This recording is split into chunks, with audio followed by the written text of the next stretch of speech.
Welcome.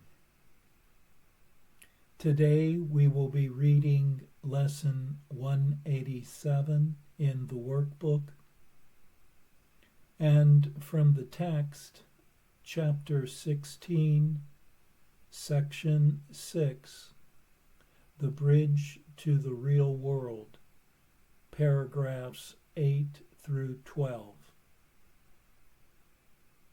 And now for Lesson 187.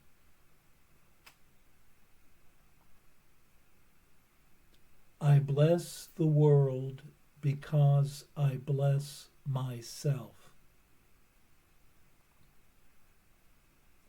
No one can give unless he has.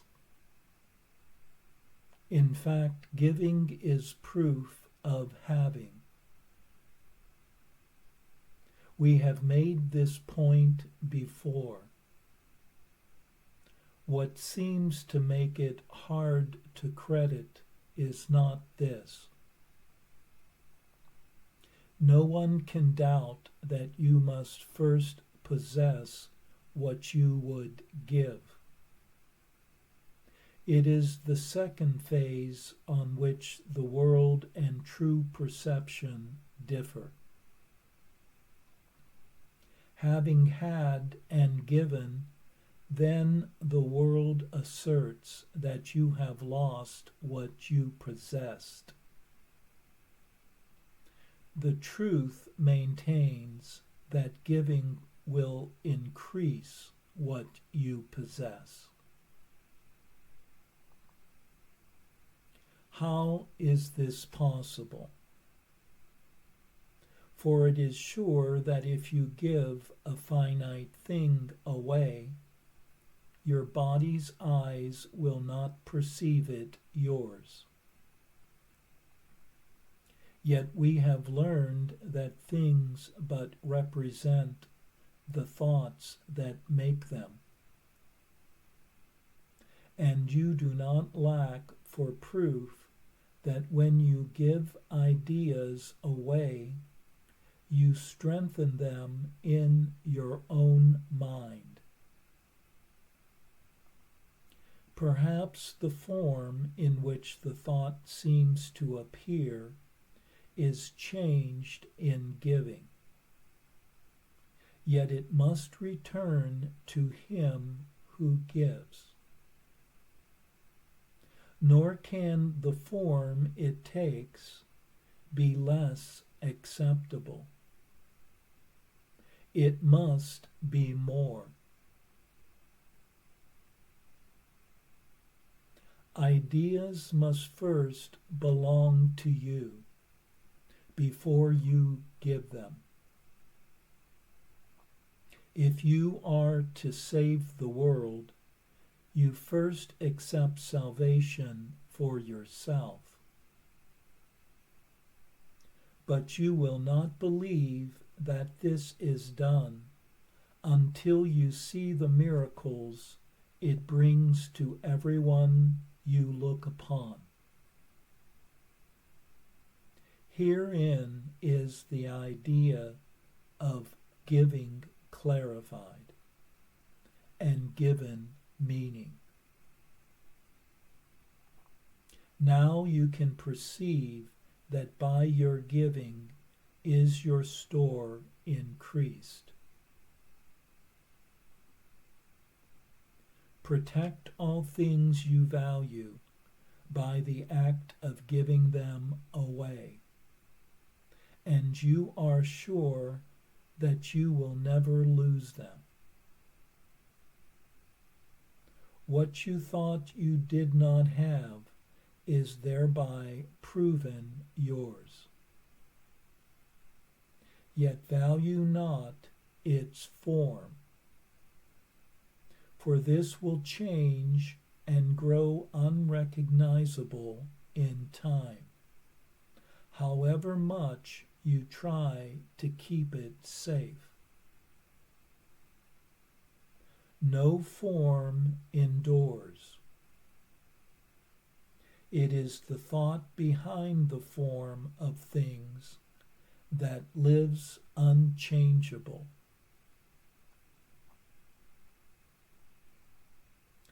give gladly.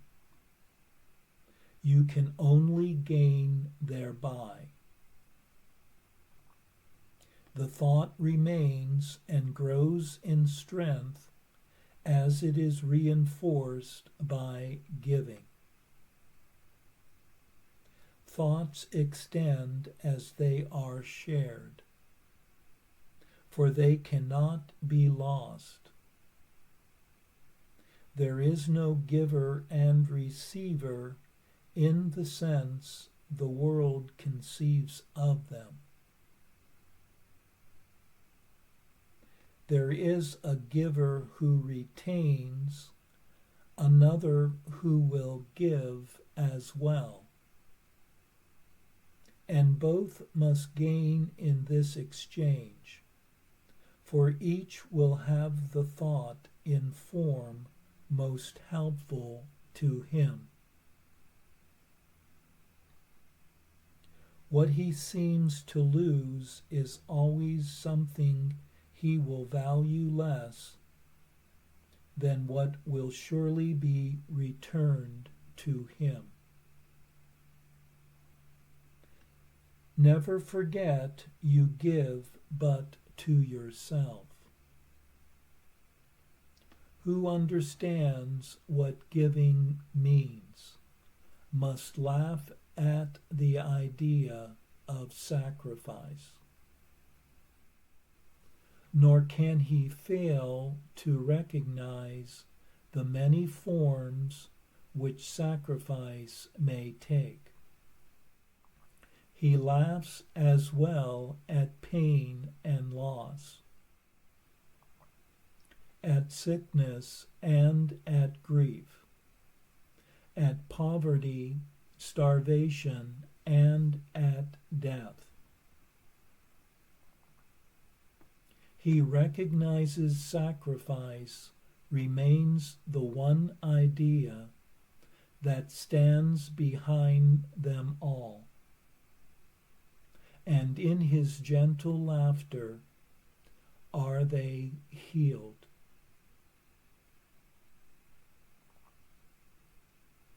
Illusion recognized must disappear. Accept not suffering, and you remove the thought of suffering. Your blessing lies on everyone who suffers, when you choose to see all suffering as what it is. The thought of sacrifice gives rise to all the forms that suffering appears to take. And sacrifice is an idea so mad that sanity dismisses it at once. Never believe that you can sacrifice. There is no place for sacrifice in what has any value. If the thought occurs, its very presence proves that error has arisen, and correction must be made. Your blessing will correct it. Given first to you, it now is yours to give as well. No form of sacrifice and suffering can long endure before the face of one who has forgiven and has blessed himself. The lilies that your brothers offer you are laid upon your altar, with the ones you offer him beside them. Who could fear to look upon such lovely holiness? The great illusion of the fear of God diminishes to nothingness before the purity that you will look on here. Be not afraid to look. The blessedness you will behold will take away all thought of form, and leave instead the perfect gift forever there, forever to increase, forever yours, forever given away.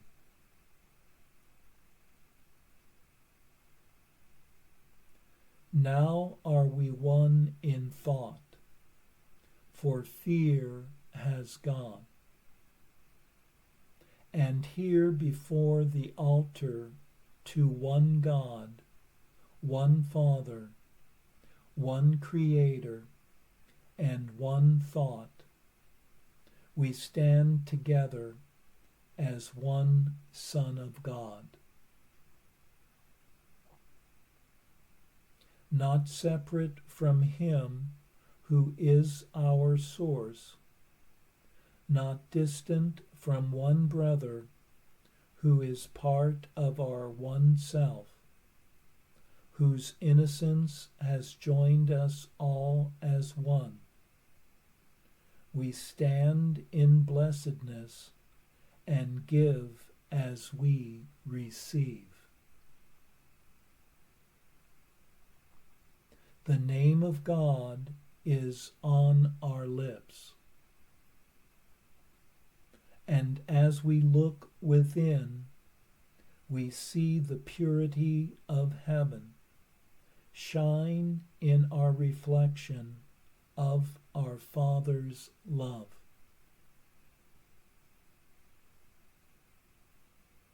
Now are we blessed, and now we bless the world. What we have looked upon, we would extend, for we would see it everywhere.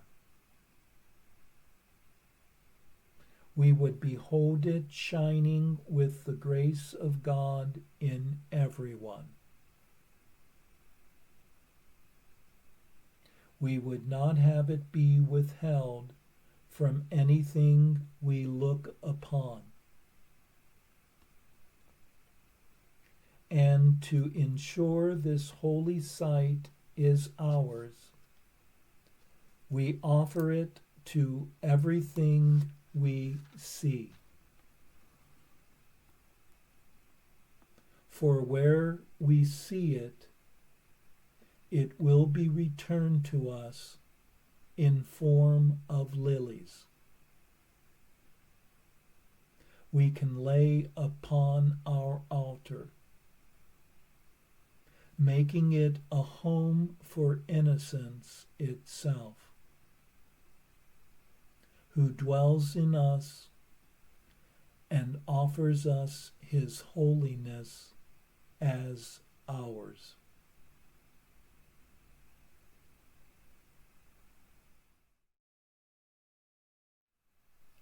This lesson reminds us that everything is a thought.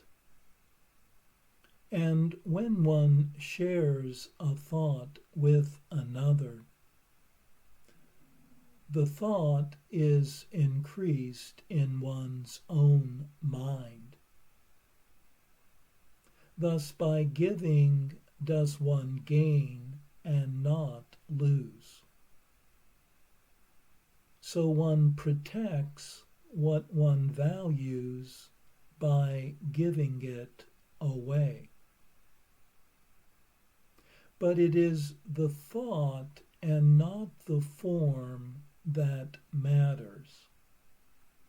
For form is ever changing and does not last. One must understand that it is the thought behind the form that does not change.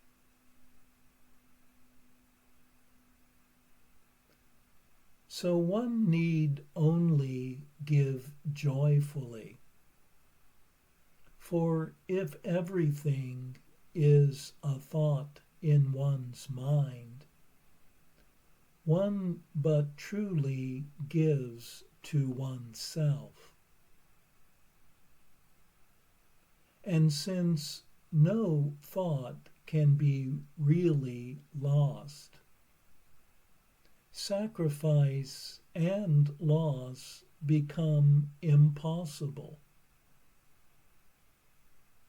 And without sacrifice, how can there be suffering?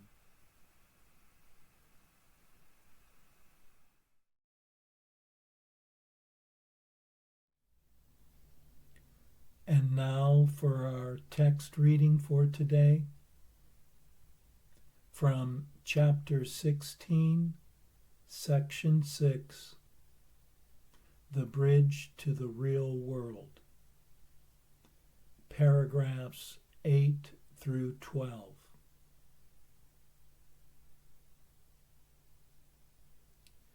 Fear not that you will be abruptly lifted up and hurled into reality. Time is kind, and if you use it on behalf of reality, it will keep gentle pace with you in your transition. The urgency is only in dislodging your mind from its fixed position here. This will not leave you homeless and without a frame of reference. The period of disorientation which precedes the actual transition is far shorter than the time it took to fix your mind so firmly on illusions.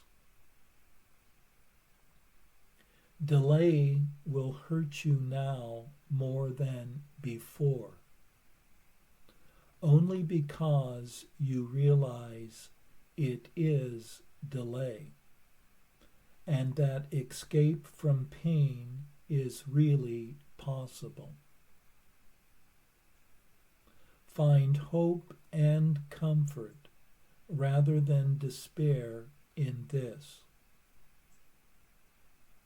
You could not long find even the illusion of love in any special relationship here.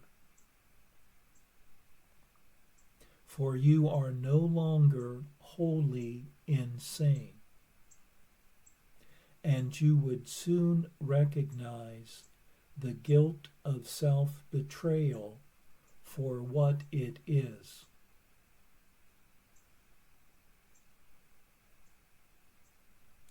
Nothing you seek to strengthen in the special relationship is really part of you. And you cannot keep part of the thought system that taught you it was real and understand the thought that knows what you are. You have allowed the thought of your reality to enter your mind, and because you invited it, it will abide with you. Your love for it will not allow you to betray yourself, and you could not enter into a relationship where it could not go with you. for you would not want to be apart from it. Be glad you have escaped the mockery of salvation the ego offered you, and look not back with longing on the travesty it made of your relationships. Now no one need suffer, for you have come too far to yield to the illusion of the beauty and holiness of guilt.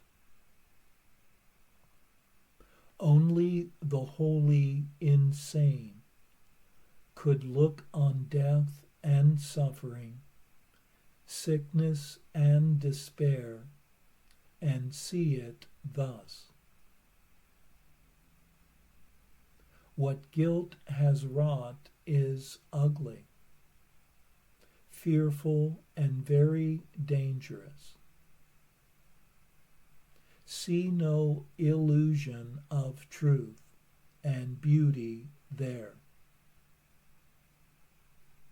And be you thankful that there is a place where truth and beauty wait for you. Go on to meet them gladly, and learn how much awaits you for the simple willingness to give up nothing because it is nothing. The new perspective you will gain from crossing over will be the understanding of where heaven is. From this side, it seems to be outside and across the bridge.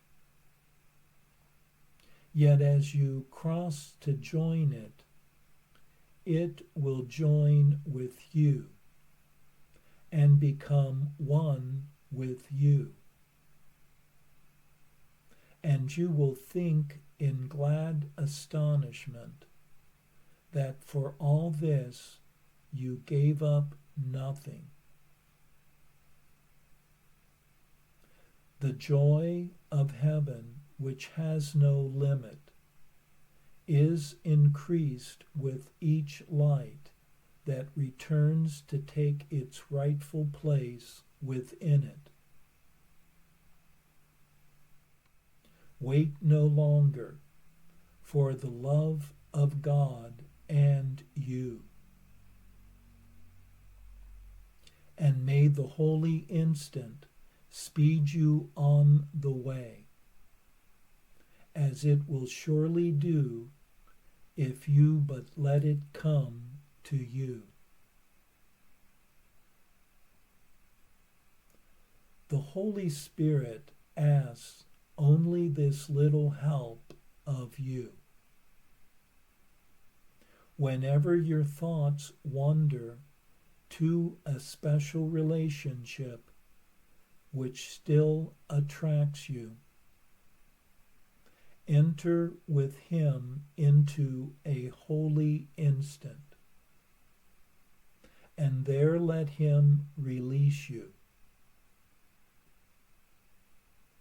He needs only your willingness to share his perspective, to give it to you completely.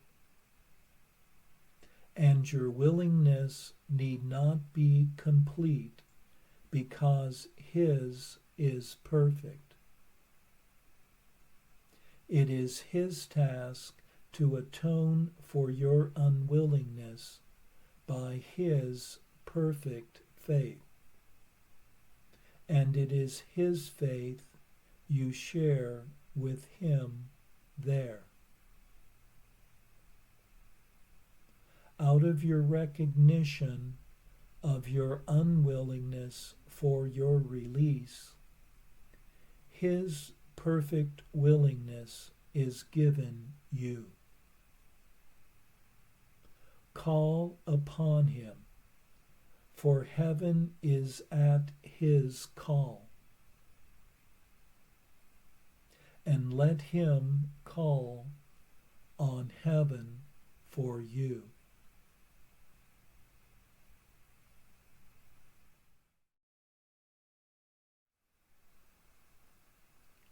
By realizing that the appearance of love will not last in the special relationship, one will become no longer wholly insane,